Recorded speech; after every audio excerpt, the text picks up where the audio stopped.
Welcome friends, स्वागत है आपका अपने चैनल इंडियन कानून इन हिंदी में। तो आज की वीडियो में हम बात करेंगे कि सरकारी वकील के द्वारा 498A के केस में पति से पूछे जाने वाले कुछ प्रश्न। कोर्ट में जो भी 498A का ट्रायल चलता है वहाँ पर पीपी यानी पब्लिक प्रोसिक्यूटर यानी कि सरकारी वकील होता है। वो एक्यूज्ड पर्सन से कुछ सवाल पूछता है और मैक्सिमम टाइम पति इन सवालों में उलझकर गलत जवाब दे देता है और मामला उसी के खिलाफ बन जाता है। तो ऐसे केस में सरकारी वकील के द्वारा पूछे जाने वाला पहला सवाल, आपकी शादी कब हुई थी? तो आपने अपनी शादी की डेट बतानी है जो आपने केस में भी मेंशन की है। कितने समय तक आपके बीच में सब ठीक था? तो ऐसे में आपको बहुत ही सोच समझकर जवाब देना है, या फिर आप ये कह सकते हैं कि मुझे याद नहीं है। क्या आपके बीच में कोई लड़ाई झगड़ा हुआ था? तो सिंपल आपको मना कर देना है। किसी भी तरह की सफाई नहीं देनी है कि थोड़ा बहुत झगड़ा हुआ था। क्या आपने लड़की को मारा पीटा? तो आपने साफ मना कर देना है। क्या आपने दहेज के ताने दिए या फिर दहेज की मांग की?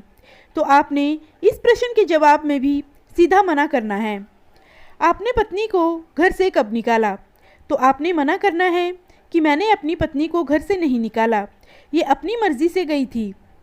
आपने अपनी पत्नी के खिलाफ कौन कौन से केस कोर्ट में दर्ज किए?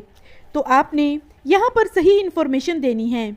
जो भी केस आपने अपनी पत्नी के खिलाफ कोर्ट में फाइल किए होंगे उन सब की जानकारी आपको सरकारी वकील साहब को देनी है। क्या आपने अपनी पत्नी को बुलाने की कोशिश की? तो आपने हाँ करना है। अगर आपने कोई लीगल नोटिस भेजा है तो उसकी जानकारी भी वकील साहब को देनी है और साथ में ये भी बताना है कि मैं और मेरे रिश्तेदार पत्नी को बुलाने के लिए उसके मायके गए थे और पत्नी के द्वारा अभद्र व्यवहार किया गया। जो भी जानकारी आपके केस के रिगार्डिंग होगी वह सब आप सरकारी वकील साहब को बता सकते हैं। क्या आपने अपनी पत्नी को धमकाया था? तो आपने कहना है कि नहीं, ऐसा कुछ भी नहीं हुआ। क्या आपने अपनी पत्नी को खर्चा दिया? अगर आपने अपनी पत्नी को खर्चा दिया है तो हाँ करना है, चाहे वो कोर्ट के थ्रू हो, घर पर हो या किसी भी तरह से आपने जब भी अपनी पत्नी को खर्चा दिया तो उसकी जानकारी आपको कोर्ट में देनी है। तो आई होप दोस्तों इस वीडियो में दी गई जानकारी आपको पसंद आई होगी। तो ऐसे ही कानून से संबंधित जानकारियाँ पाने के लिए आप मेरे चैनल को लाइक, शेयर और सब्सक्राइब ज़रूर करें। वीडियो में लास्ट तक जुड़े रहने के लिए आप सभी लोगों का धन्यवाद।